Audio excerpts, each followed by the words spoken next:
Okay, I believe this is recording now. So what we're going to talk about today are rhetorical devices. These are very much strategies that people use to try to convince others, and they are psychological strategies. In previous lessons, we were talking about language strategies, but now, of course, there are psychological strategies that involve language. And you may remember when we talked about some fallacies based on appeals. This is also part of a rhetorical device. There are others called dominant fallacies, and then we have other devices that don't really have a classification. When we are talking about appeals, we have three types of appeals. There's appeal to emotion, appeal to authority, and appeal to the mind. And here are the lists of all types of appeals that one could think of, and there may be more. And as they appear in the literature, I will continue to add them to these slides. So here are just some few examples: appeal to emotion, for example, appeal to tradition, because the tradition has something to do with our emotion, if we are attached to the tradition. Or, for example, popular opinion has to do with our emotions as well, because we want to join in with the individuals that the majority, we want to be part of the group. So all these are lists of appeals to emotion. So here is a little joke. Remember, it's a beer commercial. That kind of happiness may not be obtainable. Now, here is an example of appeal to tradition, and this is very much used in Portugal and Spain to try to keep the government to provide funding to what they call the arts, that is bullfights. And they say it's part of our identity, we have to keep having bullfights. Why is this a fallacy?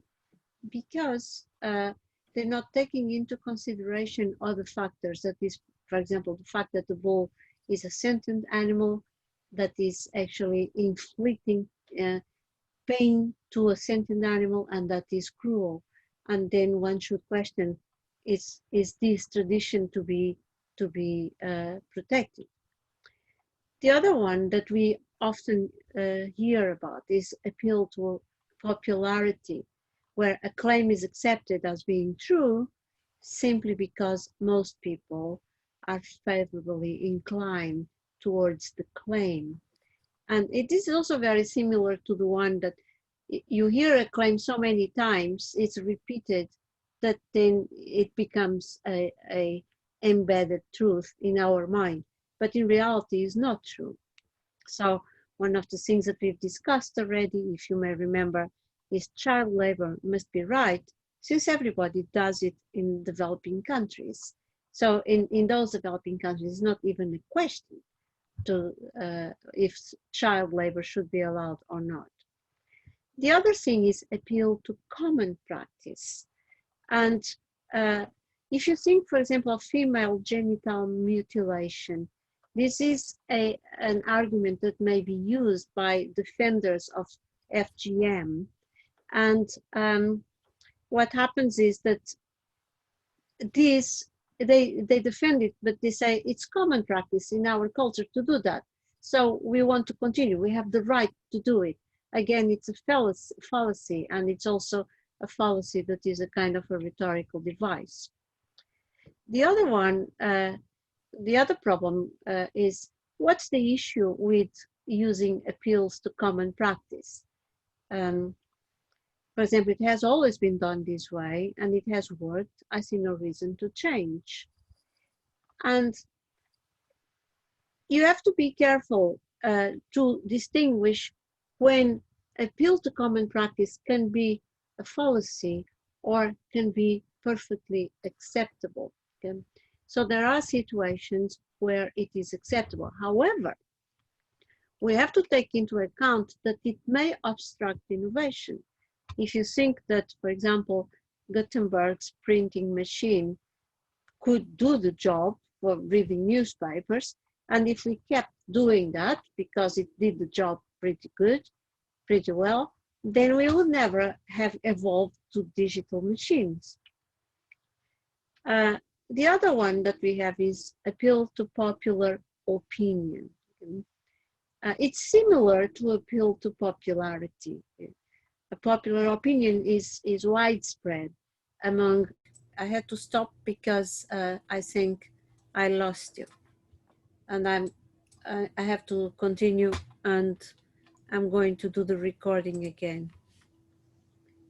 Okay, slideshow. No, sorry.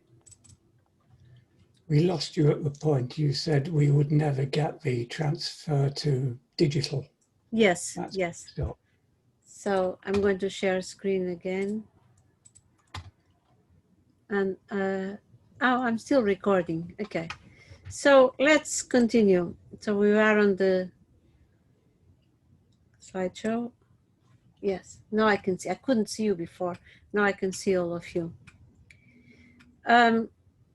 So the problem with popular opinion is precisely lack of evidence. So, and these are some examples: the anti-vax movement, conspiracy theories, and you know how they can spread like fire on mishapped ideas of rights. For example, I have a right not to use a mask during an epidemic.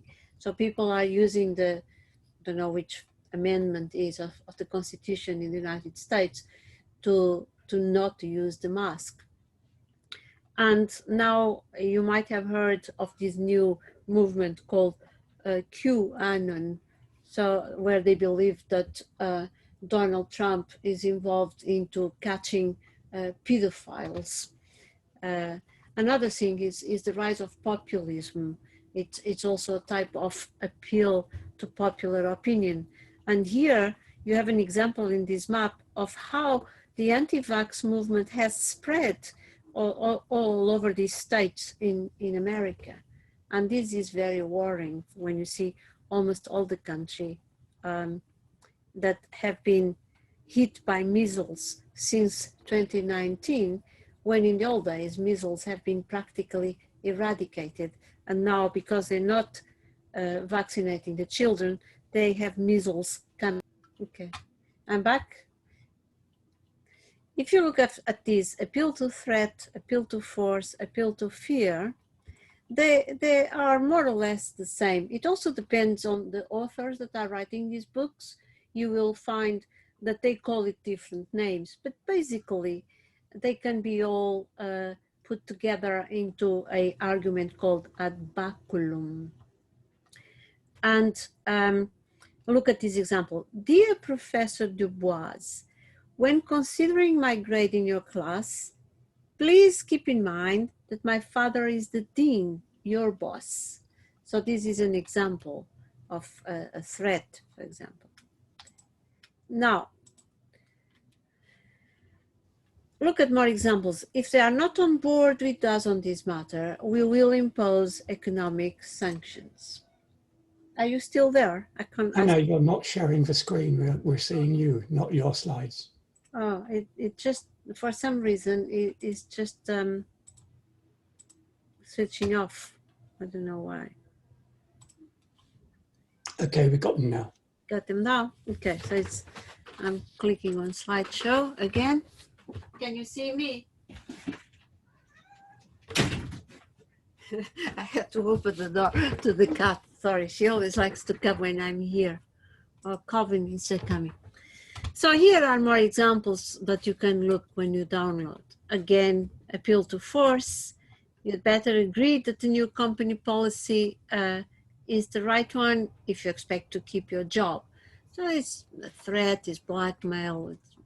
Now, I'm going to tell you a curiosity. I was wondering, why do they call it argumentum ad baculum? And I was wondering, what is a baculum? And actually, the baculum is a penis bone that you can find in the genitals of mammals. like gorillas, chimpanzee, and has this shape like this, you see. And this is the penis bone of the raccoon. And interestingly, humans don't have the baculum. Okay? And you can then, if you are interested in understanding the evolution, why not? You can go to the Scientific American, this site, and look at. So now that we are illuminated, enlightened, you can say to a man, if we don't like him, instead of say, you have no balls, we can say, you have no baculum. Just to tease you. Okay, so, and then I was wondering, baculum actually is similar to a war club, you see here, that then has evolved with this club. So argumentum ad baculum is actually using force. I beat you up if you don't do what I'm telling you to do. You may remember this one, appeal to fear. It was very much used during the discussion on Brexit. And they said, well, if we don't vote Brexit, you have all these Turks and we have an invasion of immigration. And if you look at this picture, it's actually a picture inspired on a movie, a propaganda movie that was released by the Nazis about also Jews and other types of immigration. And it was precisely the same turns to the right. So just have a look online. Appeal to fear. This is an ad that I found in Portugal. And what this woman says is, I would not be so afraid if I had a genuine Smith & Wesson, that is this gun. For the peace of mind of your family, you need a real Smith & Wesson in your house, the defender of lives. Okay? So it's appeal to fear that you may be attacked by burglars or something. And then you have appeal to flattery, and flattery will get you far. And we can then discuss it at the end. Why would it get you far? Think about the psychology of humans. It's very difficult to fight you if you come and say, you're so intelligent. Your intelligent argument, even if you don't agree, but then the person is not aggressive. If you say, well, I'm listening to an intelligent person like you would probably not accept this argument, okay? So when we use an intelligent person like you can be sure that somebody is going to make an argument against what you believe. Another one is appeal to nature, which is based on if something is natural, then it's good. Okay, and for example, cannabis is healthy, but not everything that comes from nature is good. Also, Amanita muscaria, you know what that is? That mushroom that is red with white dots. It's poison. So you using this as an argument, it's not a good argument. Remember that appeal to nature is similar to something that we talked about before called the naturalistic fallacy. This, now, can you still see me? I lost you. Oh, We can see you, but not your slides. Not the slides. The slides just put, again. When you lose the slides, just tell me so I can share the screen again.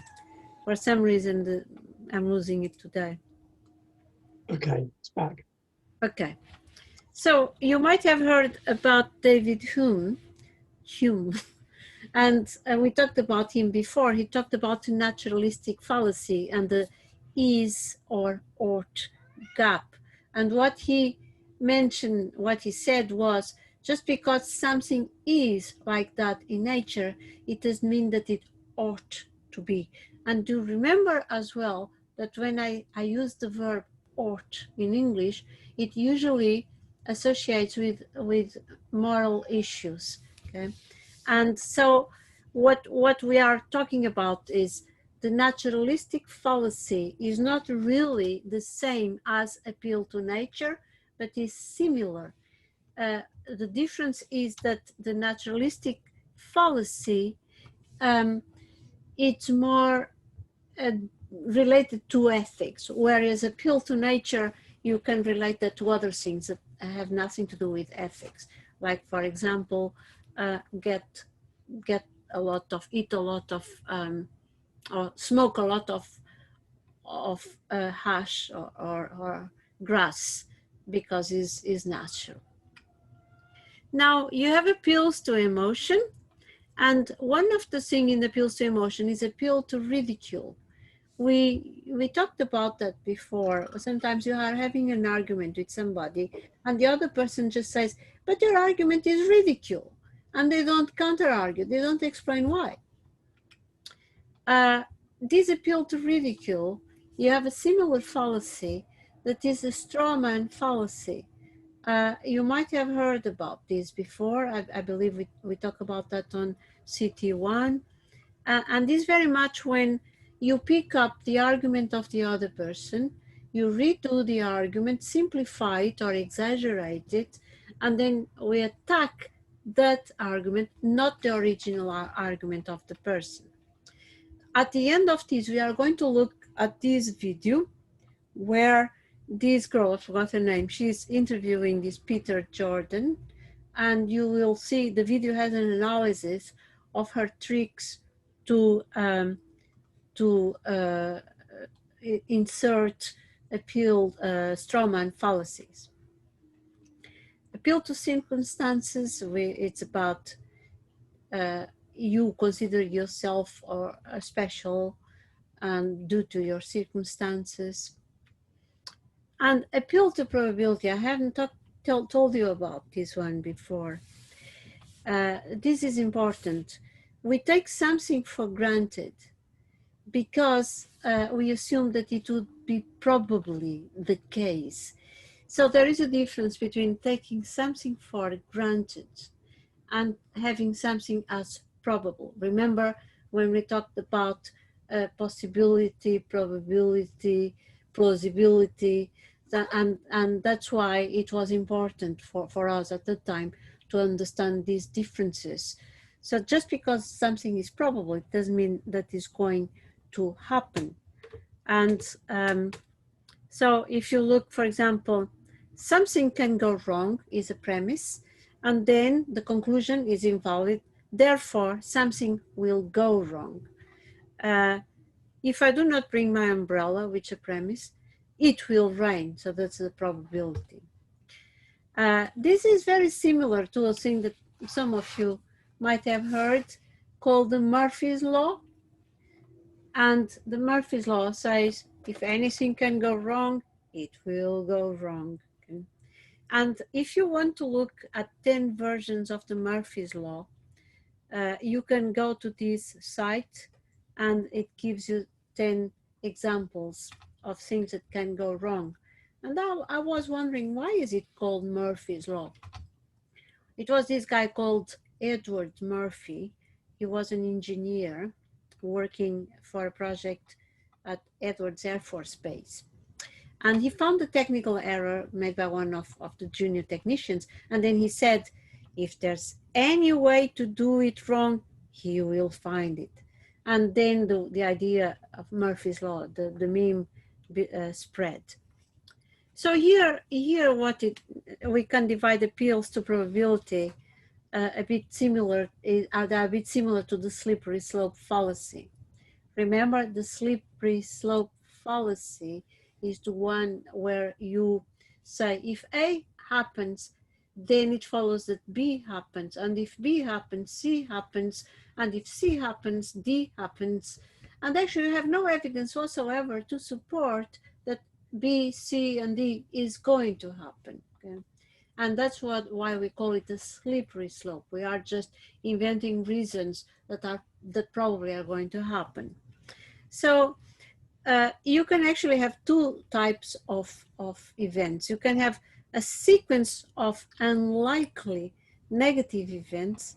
So for example, people who suffer from negativity bias, or they're psychologically always very negative, they say, well, if you open a casino here, everybody's going to gamble, and then they lose their money, and then they have to steal, and then they lose their jobs. So this is a negativity bias, and many people suffer from that psychological condition. But you can also have a sequence of unlikely positive events. And this is very much a characteristic of people that suffer from a thing called positivity offset. That is, I always see the bright side of things. So either one or the other affects our subjective perceptions of life satisfaction. Now, what we can see is people that are very negative and they see that the glass is half empty, they are usually called pessimists, because that's an attitude that is like pessimism. And people who see everything bright, they are optimists. But this thing in excess, okay, they can lead to unrealistic perceptions of the world. And this is very much one of the criticisms with positive psychology. I don't know if you are familiar with this, but it's now a new movement that keeps telling people, you are fat, doesn't matter. Learn how to love your body. Fat is beautiful.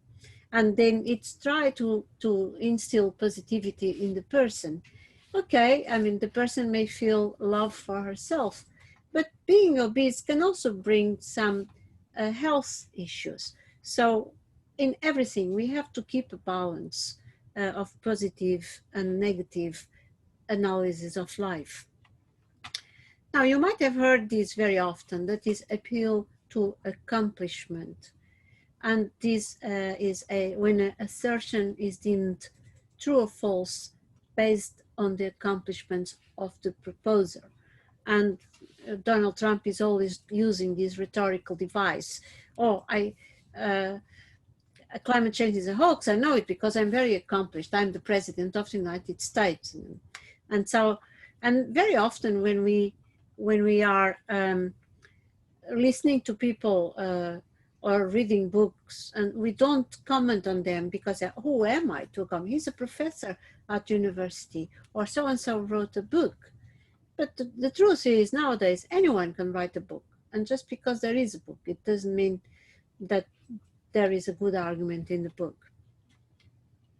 Now, let's look at this one in more detail, and I'm going slow with this one. So appeal to equality can be a rhetorical device. And when I say can be, again, I'm telling you, there are situations where it's not a rhetorical device and this is genuine and it's okay to use it. But here is an example. If women get paid maternity leave, so should men. And then the explanation for this, it could be a fallacy, it goes like this.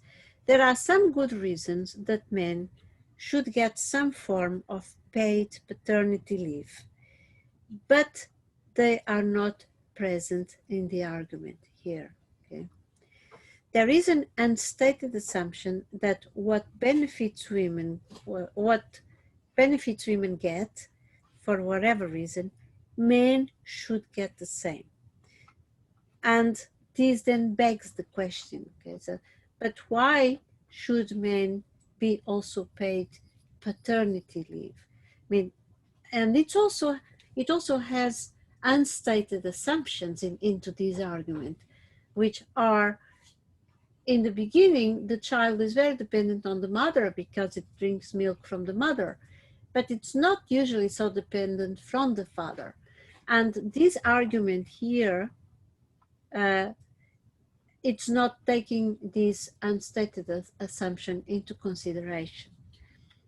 Now, let's look at another example. In countries where abortion is allowed, the so-called pro-life movements claim that the rights of unborn babies trump the right of the woman to have an abortion. And their argument goes more or less like this. Why should unborn babies not have human rights? Yet a day later, when they exit the womb, they do have human rights. Clearly, unborn babies deserve to have the same human rights as the rest of us. There is a fallacy here. Can you spot where it is? That is not 1 day later. Abortion is allowed only in the first 3 months. Nobody makes an abortion when the child is 9 months old or is 8 months. So they are actually first assuming a wrong premise in this. Now, so what they're actually saying is that the baby in the womb is equal to the baby outside the womb. So that it assumes that unborn babies and babies outside the womb are equal, and ignores the fact that one is dependent on the resources of the mother's body to survive here. Okay? So in that case, the woman would have a right to get rid of the baby if the baby is extracting nourishment from her. This argument goes even deeper, and I'm not going to discuss it here because now I'm just showing you rhetorical devices. But if we get into an ethical discussion later, and I think I've shown you that the woman who makes this argument, she compares a woman that wakes up one day and has a very famous violinist connected to her kidneys, and without her permission. And then she asks, why should I be nourishing this person who's a very famous violinist, taking advantage of my body? I can cut the tubes and let him die, and I survive. So she makes like a parallel. I think we discussed that in Critical Thinking 1, but we'll revisit it again. So the other rhetorical devices are appeals to irrelevant authority. You usually hear appeals to authority, and you may be careful, because appeals to authority very often are okay if the authority is an expert in what they are saying. The rhetorical device is when the authority is irrelevant, okay? And so it's unqualified to make a statement, or it's anonymous, or we get a false attribution, or very often we have appeal to ancient wisdom. And also we have authority of one, or the authority of the many. This is also similar to appeal to popularity and common opinion, and the authority of a selected few, for example, the elders. And I hear often the news, in the news they say, the leaders of the community. And then I ask, who elected them the leaders? Why are these people the leaders? But the journalists, they still call, oh, we talked to the leaders of this and this community. So here is an example of appeal to unqualified authority, where they use the authority of Einstein to support a judgment, for example, about abortion. So I believe that abortion is morally acceptable. After all, a woman should have the right to her body. And then Jane said, I disagree completely. Einstein says that abortion is always morally wrong, regardless of the situation. He has to be right, after all. He is a respected expert in his field. See, he's the guy who won the Nobel Prize in Physics. Does he have any expertise in morality or ethics?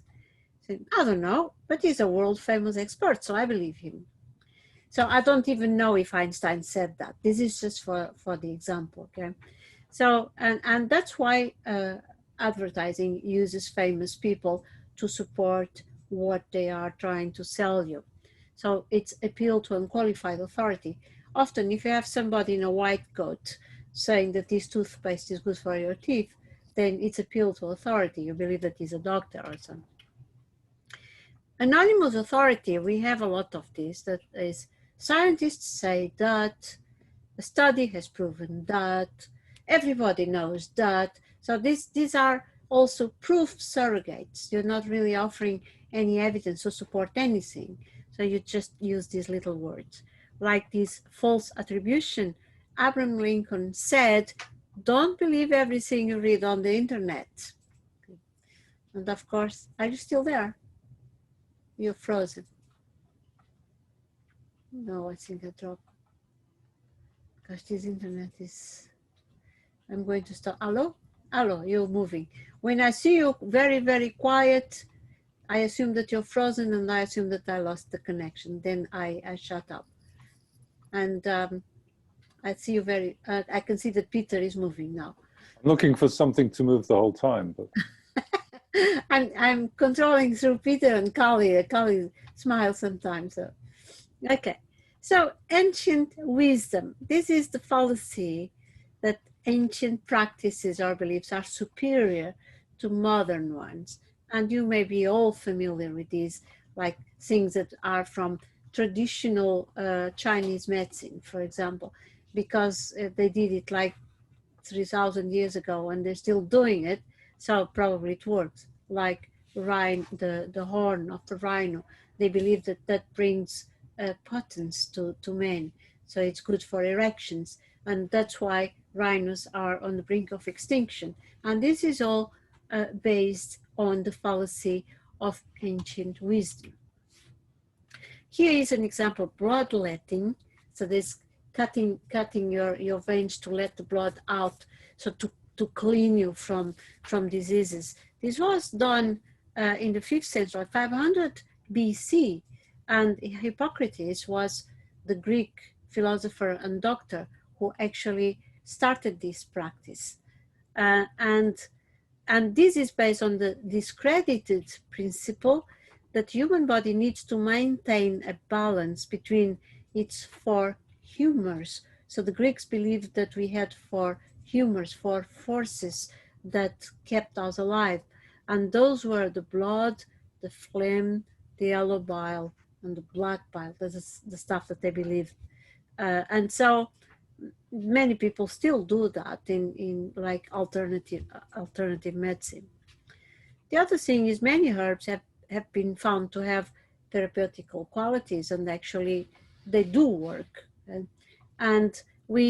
But it's better to analyze why do they work, what is the active principle in these herbs that allow them to work, like quinine, for example.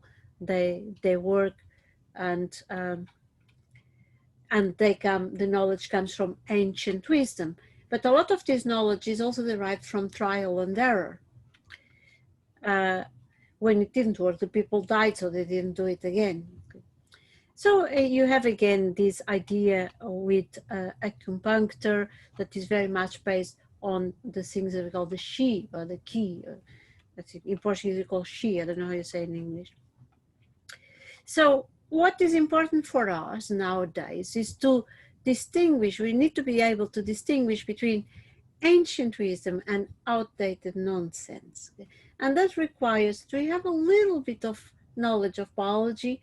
A levels would suffice to help us to tell the difference between what is nonsense and what is to be accepted. Here are old ideas that persist for good and bad reasons. Why is the institution of marriage so durable? Why do women still find it hard to rise to the top of their professions? Why hasn't God died, as many secular humanists insisted he would? Why do people still eat meat?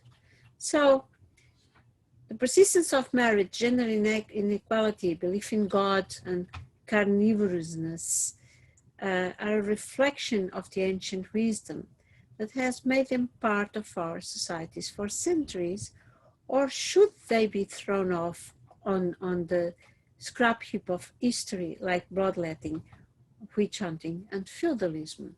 So these are questions that, well, should we struggle to keep? So should we strive to keep the institution of marriage, or should we just, instead of getting married forever, say, for example, remarry every 5 years or renew the contract. And then if you don't want to continue, just don't renew the contract. Would be easier than a divorce, for example. Or why is it so difficult to rise to the top of their professions? Is it because women are weaker, some people may say, or some jobs are only for men? So these are all things the people shouldn't eat meat. No, yes, they should. We are carnivores. So it's a lot of things that may find answers from ancient wisdom. You lost me, didn't you? You lost the screen.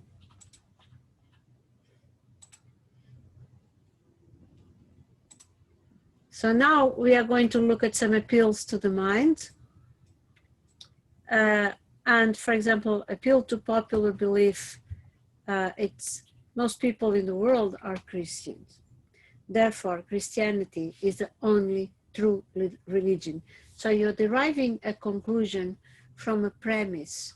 But this is an invalid argument, because just because most people or Christianity may be the religion that has more followers, it doesn't follow that it's the only true religion. Okay, and so what they're doing is using popular belief to argue. Appeal to inference is you write something or you say something not clearly, it's not stated, but you let the person to infer what you want them to believe. And here is the example. People who eat shredded wheat tend to have healthy hearts. And the trick is on the word tend, because when we read it very quickly, we assume that by eating shredded wheat, we are going to have healthy hearts. So the word tend here has two values, okay? And they cannot be accused of making false claims, because as you know, in advertising, there are regulations that the advertiser cannot make a false claim. So it can be that people who have good hearts actually have a tendency to eat shredded wheat. So this is about the direction of causation. And when we studied in CT1 causality, we looked at this example. Now we have rhetorical devices based on ad hominem. We already talked about them before. And so I'm going very quickly just to remind you that there are three types of ad hominem. You have abusive, that is very much, if you think like this, you're a twat, yeah?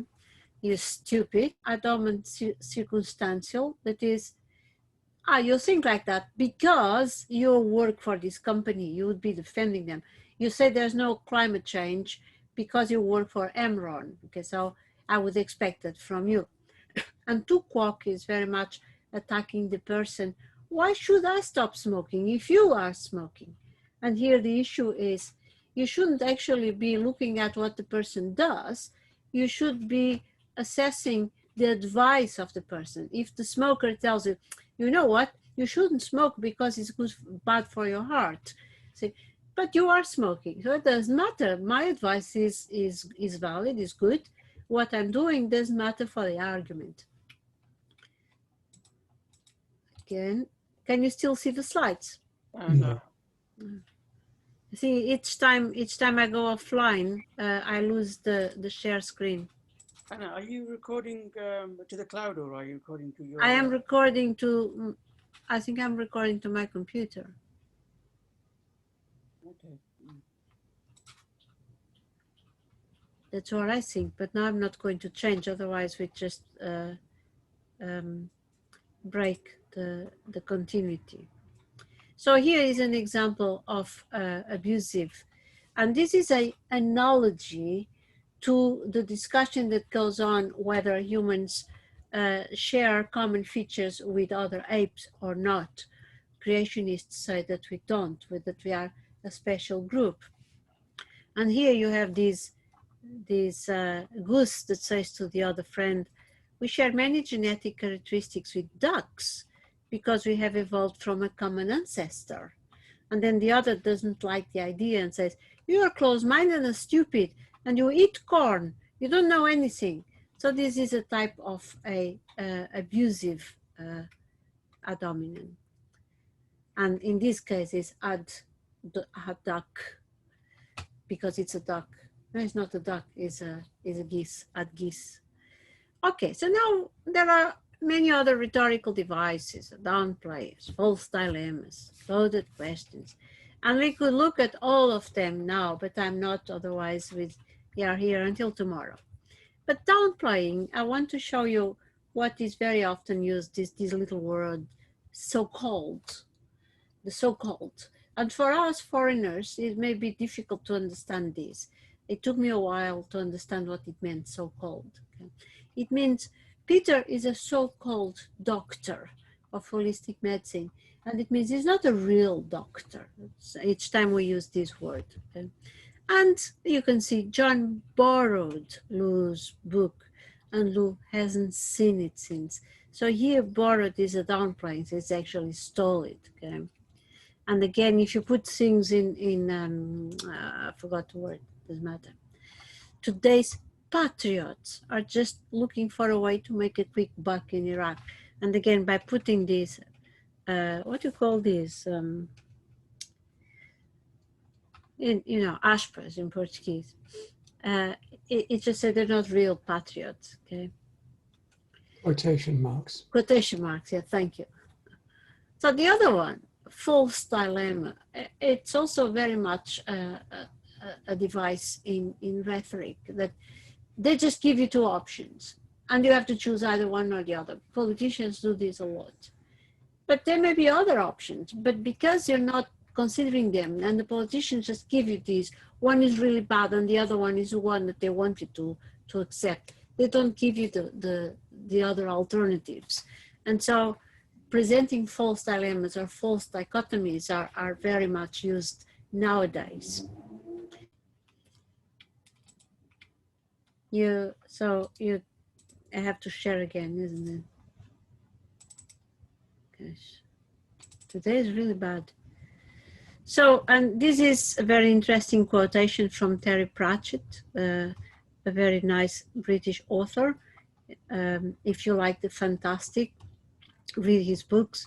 And in this book, he has this, and Grima said, we have two choices. We can run or we can hide. So this is a false dilemma. And they said, which shall we do? And she said, we shall fight. So there is a third option that the other one is a complex question. So in the false dilemma, you have the operator or. Remember or and that we talked about conjunctions and disjunctions. And these or and are actually very important in how we convince others. In the complex question we have and. We actually have two questions at the same time. That is very difficult for the individual to answer. So you should support home education and the God-given right of parents to raise their children according to their own beliefs. And this and means that if you support home education, you also support God-given right. And this is a fallacy because you may support one and not necessarily the other one. Okay? So do you support freedom and the right to bear arms? So you may support freedom, but you may not support the right to bear arms. But when they put a and, they are giving you a complex question. And when you say yes to freedom, they assume that you're also saying yes to the bear arms. Remember when we studied the types of arguments in T arguments, remember those ones? And V arguments. And the V arguments were the arguments that used or, and the T arguments were the arguments that used and. Remember that? And so when we have a T argument that uses and, when the first part is true and the second part is true, then the conclusion is true. But If the first part is true and the second part is false, then the conclusion is false. If you have an or, so V argument, one can either be true or false, you can always have a true conclusion because you're excluding the false one and you having the true sentence to support your conclusion. So here is what I just said. So X leads to T and Y leads to T. So what happens is X and T are connected in the complex question, okay? So if you support X, therefore it follows that T, you support Y. So T here means true. So there are some examples. Have you tried to stop watching too much TV? And here you actually have two sentences. You have stop watching and then too much.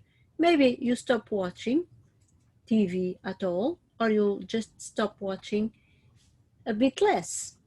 But here you have two different concepts in this question. Yes, if you stop watching too much TV, then you admit that you watch too much TV. No, then you must still be watching too much TV. Therefore, you watch too much TV. Okay. Now, this is another question that they give as an example in law courses, where the lawyer asks, have you stopped beating your wife? And if he says yes, you're accepting that you used to beat up your wife before. If you say no, because you never beat up your wife, but you may be accepting that you are still beating up your wife. Okay, so now I'm going to tell you a joke. And before I tell you the joke, I have to open the door to the cat, which is asking to go out. Go and don't come back. This joke, it's about intonation and how intonation can be so important in these rhetorical devices. There was a guy who was a bit lost, and then he found a monastery, and the monks gave him a bed and food and invited him to have dinner with them. And then what happened was, as they were eating, one monk says 22, and everybody laughs. And then the other monk says 5, and they have a smile. And then the other monk says 18, and hey, everybody's laughing, falling off the chairs. And these new guys say, well, what's happening? Why do they laugh with all these numbers? And his friend, the guy sitting beside him, said, well, we have been here for so long, and we told the same joke so often. We just give them numbers, and then we just tell the number, and we remember the joke, and we laugh. Say, oh, really? Yeah. Oh, can I try? Yes. And then he says 11, and nobody laughed. Say, well, what's wrong with me? And then, wait, I'm going to show you. And then he said 11, and then everybody starts laughing. And then say, why do they laugh now? Well, it's not actually what you say, but it's how you say it. So there it is. Intonation is very important. Innuendo, it's also something that politicians do a lot. Now pay attention during the campaign, with now in the United States, and try to see if you spot innuendo in their dialogue. Look, like this guy, he says, I am proof that there is at least one candidate in this race that does not have a drinking problem. So the innuendo is that the other has a drinking problem, okay? So he's casting suspicion on his opponents. So it's a form of putting a point across without explicitly committing oneself to it. It's a bit like an unstated assumption. And we already talked about unstated assumptions and unstated conclusions in previous lectures.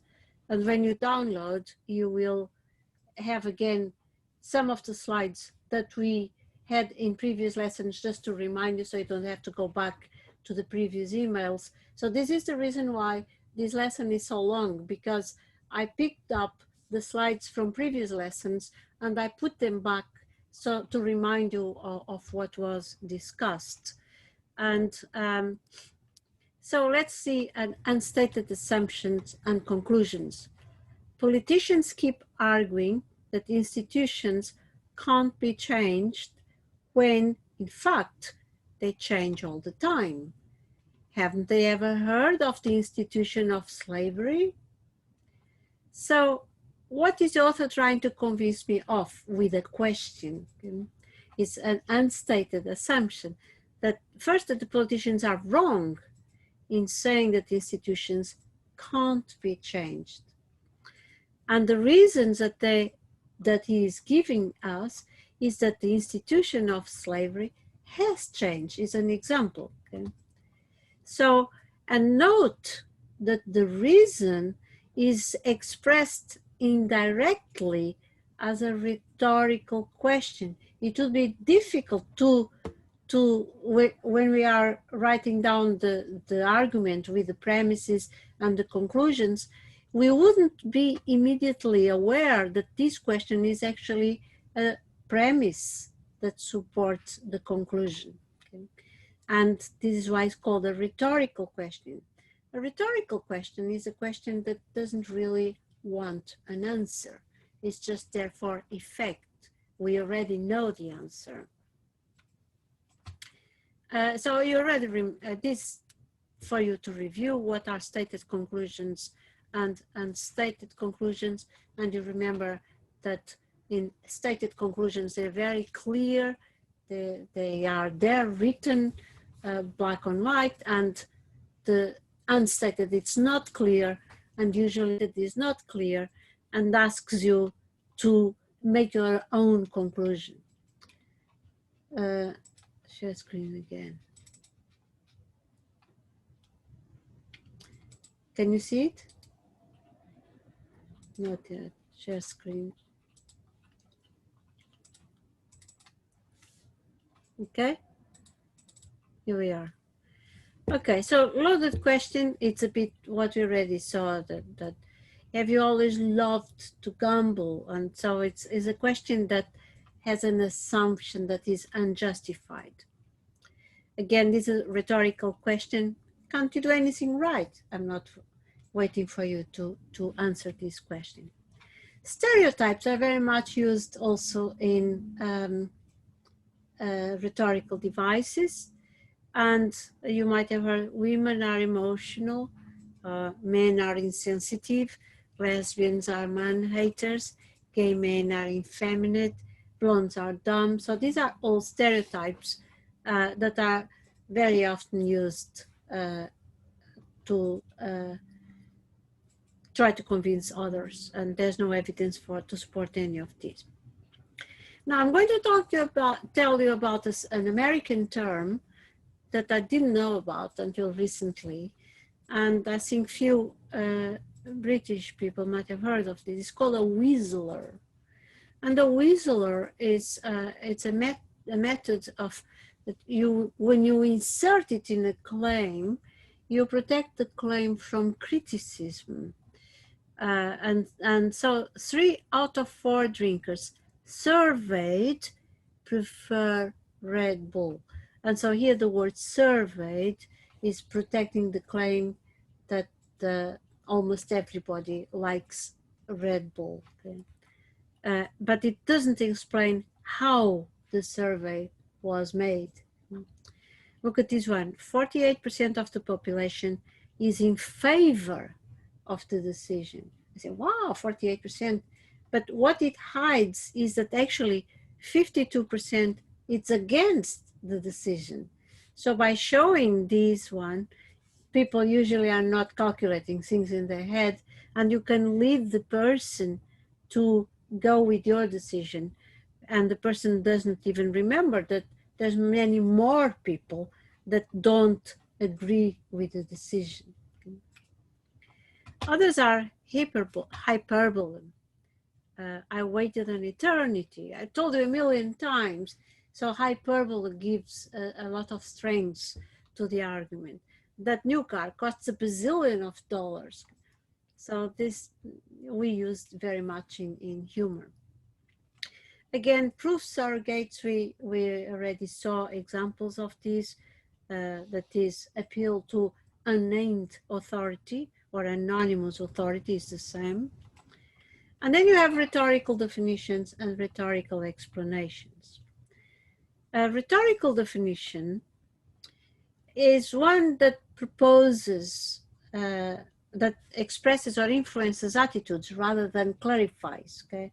So look at this rhetorical definition. Abortion is the murder of an unborn child. And the word murder here is very strong. And it's not actually defining what abortion is. It's just trying to lead you to be emotional about the event of abortion. Or like this one, religion is the opium of the people. So that's Lenin said that, I guess, was Lenin, yeah. But the rhetorical explanation, it's a similar slanting device, only Derrida's explanation. So again, it tries to elicit an attitude on you, but you remember when we talked about the explanations and definitions, they were not arguments, and they should be objective, they shouldn't be subjective, they should be clean from emotions. So even when we are writing papers in science, we have to be really aware that we are not using these just. Here we go again. Am I sharing? New share.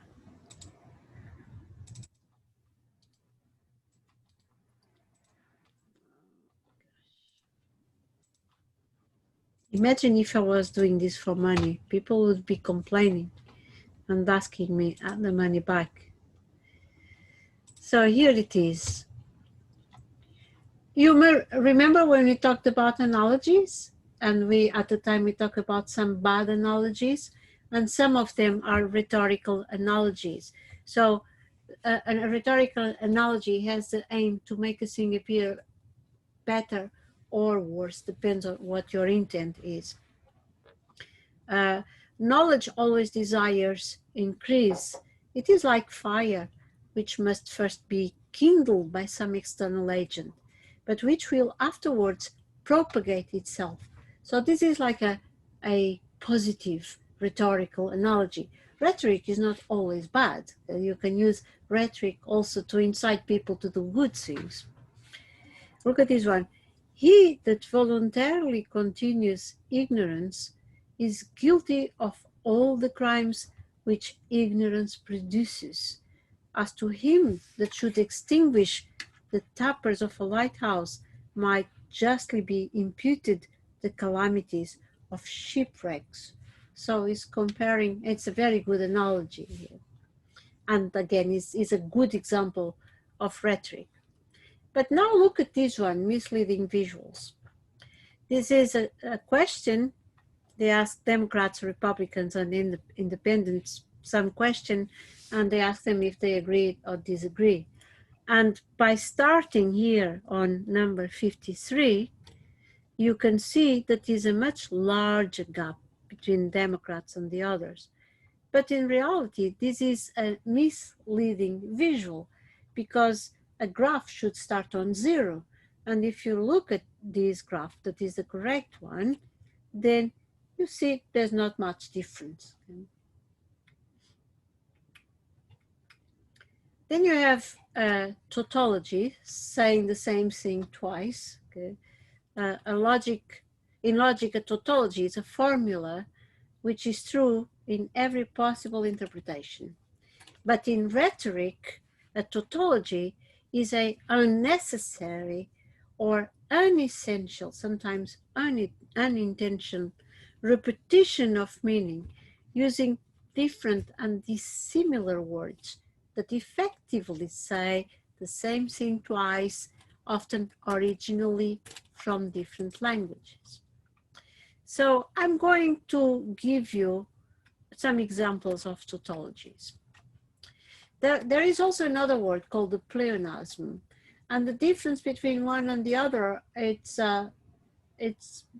tiny. So this is only for specialists. So you don't really need to bother about the difference between tautology and pleonasm, but you may hear both words, and you can come here and look at the definition. It's basically a pleonasm is saying too much about something. You're rambling on and usually don't get to the point. Whereas with the tautology, you say two things that are equivalent. For example, a repetition of the same idea. I want to live while I'm alive. Of course, you're alive, you live. But this has another meaning. I want to live life while I'm alive. There's nothing you can do that can't be done. Or let's start at the beginning. I mean, you can't start in the middle. If you start at the middle, you're not, then it's your beginning. You know? And a pleonasm could be a cold ice cube and a free gift. Repeat it again. So if you repeat, you don't need to put again. And so these are things like, please prepay in advance, or permanently low prices, forever. So it's forever is permanently. And then you have the other one that is a truism. And I like this one. Predictions are difficult, especially about the future.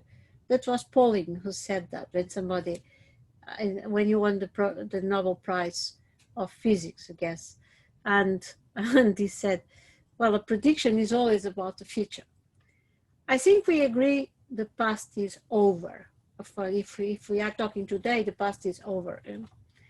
Never teach a pig to sing. It wastes your time and annoys the pig. The apple never falls far from the tree. Son of a fish can swim. So these are all truisms that is stating the obvious. And never be afraid of pointing out that to people when you are arguing with them. So usually the difference, look at this.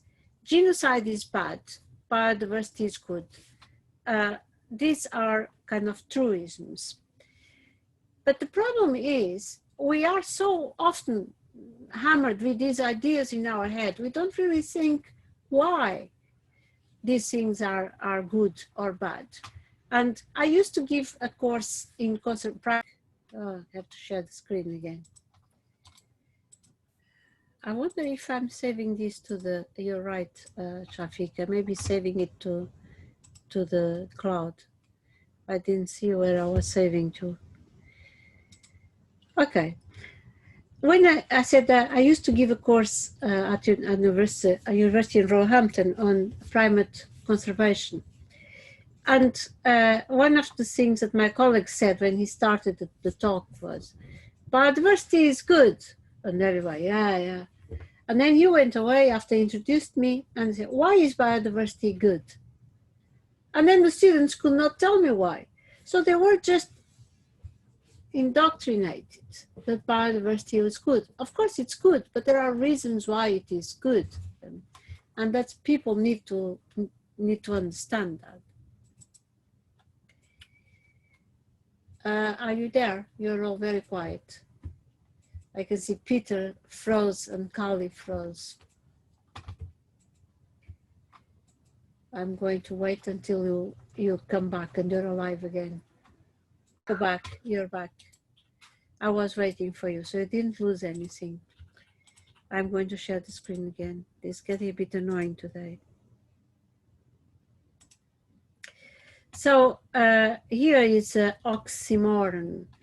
An oxymoron are when you use two cancelling expressions, but it gets late early out there, okay? Or nobody goes there anymore. It's too crowded. So if it's too crowded, there's a lot of people going there. And here are some examples of funny oxymorons. For example, partial silence. The word silence means no noise. So if there is partial, it cannot be silent. So it cancel each other. Well preserved ruins. Well, if it is a ruin, it's not well preserved, but this is arguable, of course. Accurate stereotype. The word stereotype means it is not accurate. So you cannot use accurate stereotype. I'm certainly unsure. Okay, that's again a self-canceling expression. And then you have a list of many oxymorons and plastic glasses. This is the living dead, silent scream. So some of these are used also as strategies in rhetorical devices, just to make a text more attractive. But if you want to be really objective and critical, then you look at these things to protect yourself from being convinced. And George Orwell wrote this very small, very short essay, if you'd like to read it and download from the internet. It's called Politics and the English Language and Other Essays. And in that book, he says, the mixture of vagueness and sheer incompetence is the most marked characteristic of modern English prose, and especially of any kind of political writing. So according to Orwell, political speech is largely the defense of the indefensible, and thus political language consists largely of euphemisms, question begging, and sheer cloudy vagueness. Well, you may agree with this or not, but then we can then discuss. But he gave examples here. He says many politicians use. Remember that this was written in the 40s, so during the Spanish Civil War. He was there in Spain. He used the word pacification. That's what politicians use for bombarding defenseless villages and machine gunning cattle. Transfer of population is what politicians mean by forcing millions of peasants to take the roads while their farms were confiscated. Elimination of unreliable elements. I think they still use this today. People would be imprisoned for years without trial or shot in the back on the neck. So this stuff that he saw during the war. So doublespeak makes the bad seem good, the negative appears positive, the unpleasant appear attractive, or at least tolerable. So the language conceals and prevents thought. Here is an example of doublespeak. A bag of chips lists in the front of the package, no cholesterol. But the ingredients listed on the back include saturated fats, which are converted into cholesterol when eaten. Okay? You will not be ingesting cholesterol when you eat chips, but your body will be converting the saturated fats into cholesterol. But when they say no cholesterol, then we assume that they are healthy. Okay? We talked about verbosity last time. I'm not going to use more time. Style over substance is very much how people speak, if they use very difficult words, or even if they have an accent like a BBC accent, or they speak like the Queen, they're more likely to be believable than if they speak with an accent that we associate, for example, with the working class. So we associate with uneducated people, so we won't give them so much attention. However, the BBC is doing a good job by hiring people with different accents from the UK. But in the old days, they had this BBC accent that they had to practice, and everybody spoke likewise. And then you have emotive language. Anything that makes people emotive, it activates people to action. And and then we have the pathetic fallacy that we we talked about a bit last time, but it's very much in lesson 9, just review lesson 9, but it's very much like attributing human attitudes, feelings, emotions to objects. Okay? And that's what we do in poetry. But in poetry, it is not an argument, so it's okay. But if we're doing an argument, we have to be careful. Okay? But we have to be careful as biologists, especially those of you who are biologists. We are very sloppy in our language, and we often say things like plants want light to do photosynthesis, and this is actually the pathetic fallacy. Plants have no wants, but this is just an easy way to say that light is necessary for the plants to do photosynthesis. But we usually, in our daily conversation, we have a tendency to apply human feelings to these explanations. For evolution wants to propagate the genes. No, that doesn't. Evolution has no wants. Okay? The genes that are propagated are the most successful. But a lot of this language in evolution, it uses a lot of the pathetic fallacy. And then the creationists use this language to attack evolutionists. So they actually transform that into a straw man, and then they attack the straw man. That's why we biologists, when we talk to the public, we have to be really, really aware that we are explaining things without using the pathetic fallacy.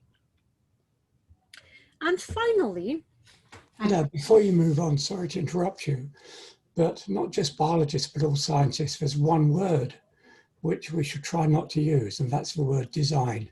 yes, yes. That's the most misunderstood word that scientists use. Yes, you're right, because the word design assumes that there is a designer. And when we say our legs are designed to walk, you assume that there is a designer that made our legs. And again, that's thank you, Bruce. It's a very good, I'm going to put that in the examples. And finally, to finish this, when somebody doesn't have an argument to counter argue, they just laugh at what you said. And this is called horse laugh or ridicule.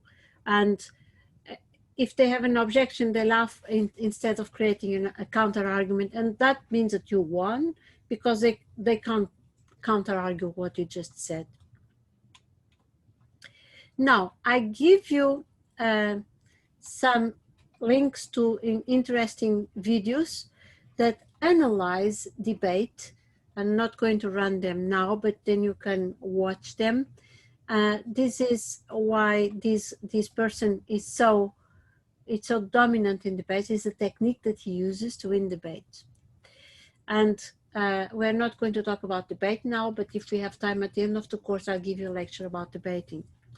And I want you to remember what Aristotle said so wisely. It is the mark of an educated mind to be able to entertain a thought without accepting it. And that's what we have to do as critical thinkers.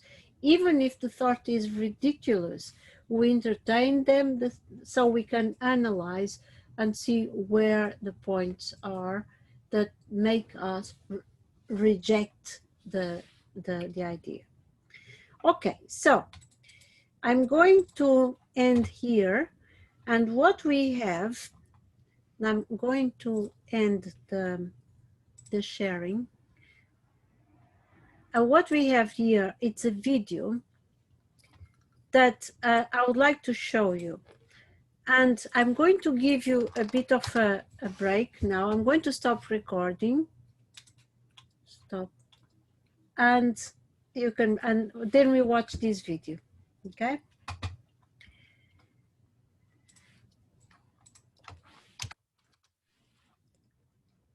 We've all found ourselves in conversation and felt attacked. Like, we started off talking.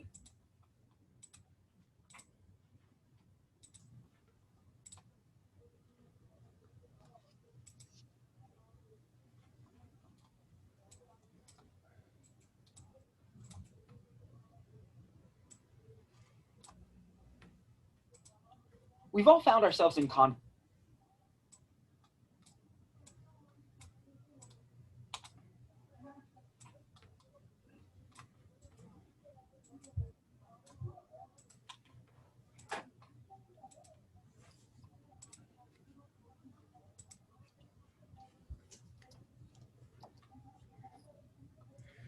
Is everybody back? Now Yes. you can, now you can talk because I stopped the recording. I'm just going to show you the video. Yeah, actually, I was recording on this computer.